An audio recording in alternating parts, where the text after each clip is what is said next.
How to clean walls. Here's the best way to keep your walls spotless and fresh looking. Step 1.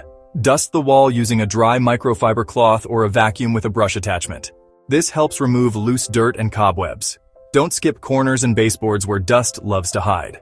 Step 2. Mix a cleaning solution using warm water and a few drops of mild dish soap.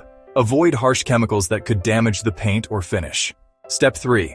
Dip a soft sponge into the solution. Wring it out and gently scrub the walls in sections. Start at the bottom and work your way up to prevent streaks.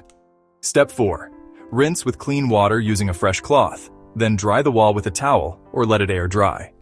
For stubborn stains, use a baking soda paste or a magic eraser, but always test a small hidden area first. Too busy to clean walls? Call Bear Brothers Cleaning today. 256-633-6332 or visit www.bearbroscleaning.com because your walls and your home deserve to be Beary Clean.